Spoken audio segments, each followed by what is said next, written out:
स्वागत है आप सभी का जीके फैक्ट चैनल की एक और नई वीडियो में। आज हम डिस्कस करेंगे 27 अप्रैल 2024 के जितने भी करंट अफेयर के इंपॉर्टेंट क्वेश्चंस हैं। तो सबसे पहला क्वेश्चन है, विश्व बौद्धिक संपदा दिवस किस तिथि को मनाया जाता है? ऑप्शन है 24 अप्रैल, 25 अप्रैल, 26 अप्रैल या फिर 27 अप्रैल। इसका सही आंसर होगा 26 अप्रैल को हर साल विश्व बौद्धिक संपदा दिवस मनाया जाता है। बात करते हैं विश्व बौद्धिक संपदा दिवस की, यानी कि वर्ल्ड इंटेलेक्चुअल प्रॉपर्टी ऑर्गेनाइजेशन यानी कि WIPO के बारे में। एक अंतर्राष्ट्रीय संगठन है जो विश्व स्तर पर बौद्धिक संपदा के संरक्षण, विकास और सुधार के लिए काम करता है। ये कॉपीराइट, पेटेंट, ट्रेडमार्क, डिजाइन और अन्य बौद्धिक संपदा क्षेत्रों में सहायता प्रदान करता है। बात करते हैं अब इसकी स्थापना के बारे में। यह 1967 में स्थापित किया गया था और इसका हेडक्वार्टर यानी कि मुख्यालय जिनेवा, स्विट्जरलैंड में है। भारत में विश्व बौद्धिक संपदा संगठन का कार्य 1975 में शुरू हुआ था और 2024 की थीम है building our common future with innovation and creativity. बढ़ते अगले क्वेश्चन नंबर 2। एक्सिस बैंक के प्रबंध निदेशक और मुख्य कार्यकारी अधिकारी के रूप में किसे पुनर्नियुक्त किया गया है? तो इसका सही आंसर होगा अमिताभ चौधरी को एक्सिस बैंक के प्रबंध निदेशक और मुख्य कार्यकारी अधिकारी के रूप में नियुक्त किया गया है।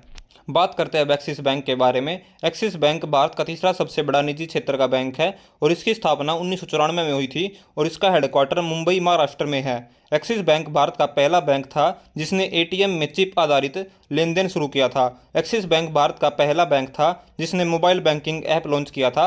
एक्सिस बैंक फोर्ब्स ग्लोबल 2000 की सूची में शामिल होने वाला भारत का पहला निजी क्षेत्र का बैंक था। एक्सिस बैंक को दी वर्ल्ड इकोनॉमिक फोरम द्वारा ग्लोबल लाइट हाउस कंपनी के रूप में चुना गया था। बढ़ते अगले क्वेश्चन नंबर 3। खाद्य संकट पर वैश्विक रिपोर्ट 2023 के अनुसार दुनिया में कितने लोग तीव्र भूख का सामना कर रहे हैं? इसका सही आंसर होगा 282 मिलियन। खाद्य संकट पर संयुक्त राष्ट्र की वैश्विक रिपोर्ट 2023 के अनुसार 59 देशों और क्षेत्रों में लगभग 282 मिलियन लोग तीव्र भूख से पीड़ित है, जो 2022 की तुलना में 24 मिलियन की वृद्धि है। 3 पड़ोसी देश यानी कि भारत, अफगानिस्तान, बांग्लादेश और पाकिस्तान भी शामिल है इसमें।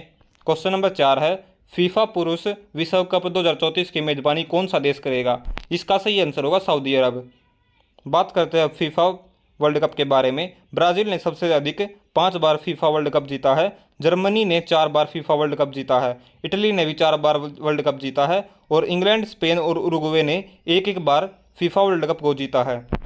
फीफा की स्थापना 1904 में हुई थी और इसका मुख्यालय ज्यूरिख यानी इसकी स्विट्जरलैंड में है। फीफा 211 सदस्य संघों से बना है जिसका प्रत्येक देश का राष्ट्रीय फुटबॉल संघ शामिल है। यह पहली बार होगा जब फीफा विश्व कप पूरी तरह से अरब दुनिया में आयोजित किया जाएगा। यह मुस्लिम बहुल देश में आयोजित होने वाला दूसरा विश्व कप होगा। इससे पहले 1986 में मैक्सिको में हुआ था। बढ़ते अगले क्वेश्चन नंबर 5। अप्रैल 2024 में किस देश ने भारत को बौद्धिक संपदा यानी कि IP सुरक्षा के मामले में निगरानी सूची में रखा है? ऑप्शन है इसके चीन, जापान, अमेरिका या फिर कनाडा। इसका सही आंसर होगा अमेरिका। बढ़ते अगले क्वेश्चन, जो कि हमारा क्वेश्चन ऑफ द डे है। क्वेश्चन है, हाल ही में किस राज्य में खोंगजोम दिवस मनाया गया है? ऑप्शन है इसके असम, नागालैंड, मेघालय या फिर मणिपुर। इस क्वेश्चन का आंसर आपको कमेंट सेक्शन में देना है और इस वीडियो से हमारा टारगेट है कुल 50 लाइक्स का और जीके फैक्ट्स के टोटल 500 सब्सक्राइबर्स का।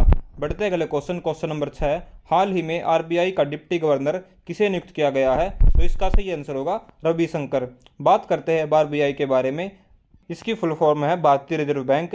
स्थापना हुई थी 1 अप्रैल 1935 को और RBI का हेडक्वार्टर यानी कि मुख्यालय है मुंबई, महाराष्ट्र में। बढ़ते अगले क्वेश्चन नंबर 7। भारत की पहली बहुउद्देशीय हरित हाइड्रोजन पायलट परियोजना का उद्घाटन कहाँ पर किया गया है? ऑप्शन है इसके कर्नाटक, महाराष्ट्र, उत्तराखंड या फिर हिमाचल प्रदेश।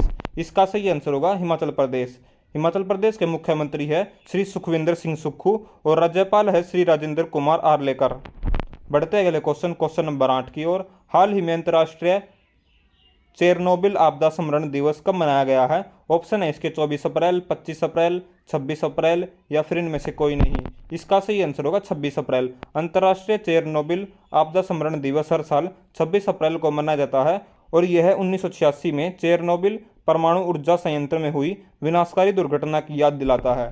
तो याद रखना है, अंतर्राष्ट्रीय चेरनोबिल आपदा स्मरण दिवस हर साल 26 अप्रैल को मनाया जाता है।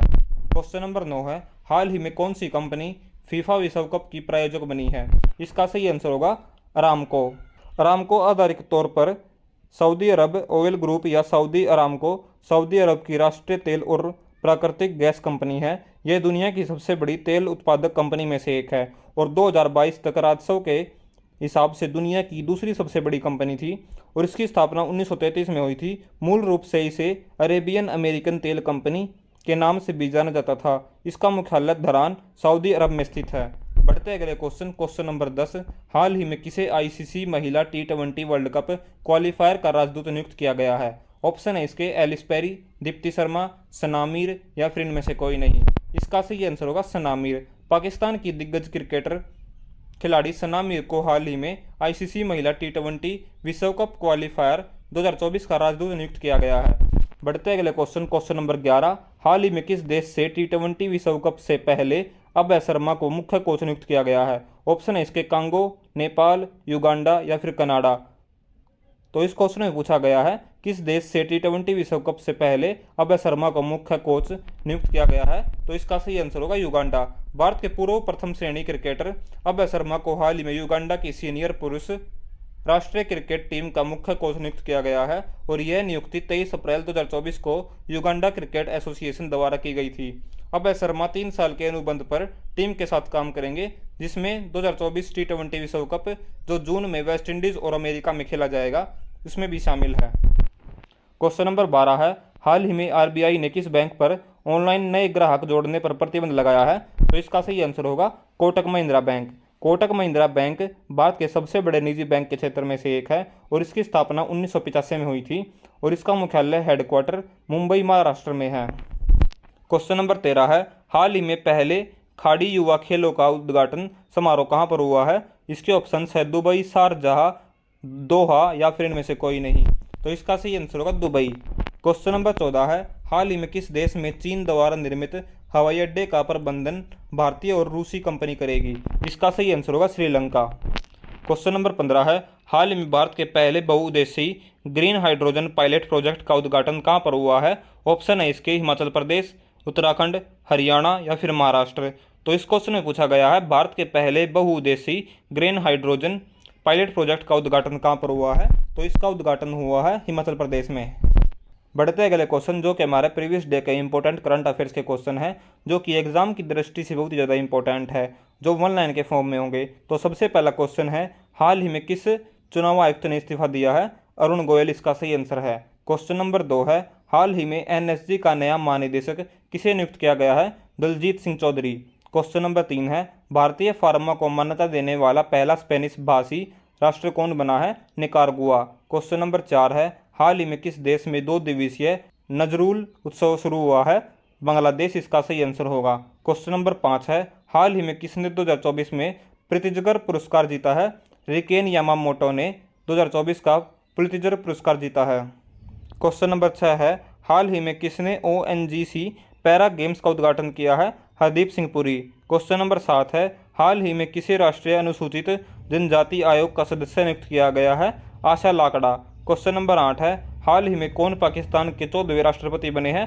आसिफ अली जरदारी पाकिस्तान के 14वें राष्ट्रपति बने हैं। क्वेश्चन नंबर 9 है हाल ही में राष्ट्रपति द्रौपदी मुर्मू ने सुधा मूर्ति को किस सदन के लिए नॉमिनेट किया है? राज्यसभा के लिए। हाल ही में बी साई प्रणीत ने संन्यास की घोषणा कर दी है, उनका संबंध किस क्षेत्र से है? बैडमिंटन से। आज की हमारी वीडियो यही समाप्त होती है। अगर वीडियो पसंद आई है तो वीडियो को लाइक करें और चैनल को सब्सक्राइब करें। इस वीडियो से हमारा टारगेट है कुल 50 लाइक्स का और जीके फैक्ट्स से टोटल 500 सब्सक्राइबर्स का। Thanks for watching GK facts channel. मिलते हैं अगली वीडियो में।